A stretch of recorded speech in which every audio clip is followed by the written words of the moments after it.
Hi everyone, welcome to Game 10 of the match between Lasker and Steinitz.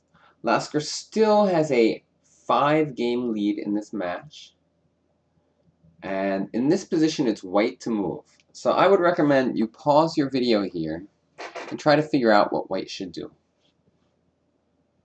Alright, I'm going to show you now. This is a pretty tricky one. The main question is, how does white do anything in this position? And what we do have here is we have this passed e-pawn and this kind of f-pawn supporting it. The problem right now is that these two pieces are they're doing a very good job of blockading those pawns. So Lasker made a very good choice here.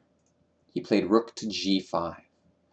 The idea is basically if the rook moves, we can start pushing these pawns. Or we can take and start pushing the e-pawn and the f-pawn.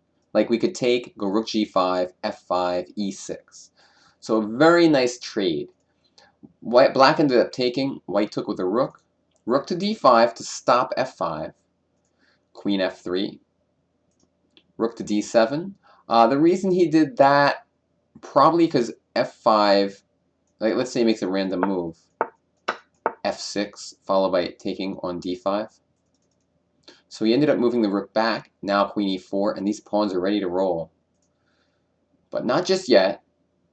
And now white made another nice move. He realized he wasn't doing so much over here, so he maneuvers the rook, potentially over to the c-file, or behind the pawns to help support them. Rook e2, beautiful. Because the point was we couldn't go f5 because black would take the pawn.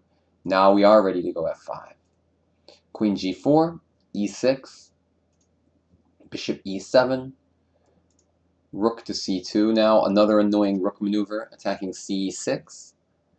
Rook takes c6 was played, and he just gets greedy and starts taking pawns, puts the rook on the 7th, and it's pretty much over at this point. And after queen g4, black resigns. He's down a pawn and facing a vicious attack. This rook is monstrously strong. And so a nice game from Lasker. Rook g5 is a very good move.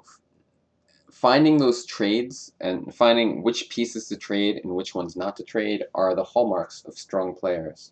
And by the way, I noted that Steinitz went crazy after this match, but I've done some more research, and it doesn't seem like that's completely true. Like, yeah, maybe he went into institution, but he also played a tournament, like one of the top tournaments in the world, 2-3 years later in 1899. So, you know, he was probably like not doing so well, but he was still strong enough to be one of the best chess players in the world, even 2-3 years after this match. So maybe there's a little bit of exaggeration in the reports. But okay, Lasker wins again. He is now up 6 games, 6-0. Things are not looking good for my man Steinitz here. Thanks, guys, for watching. See you next time. Bye-bye.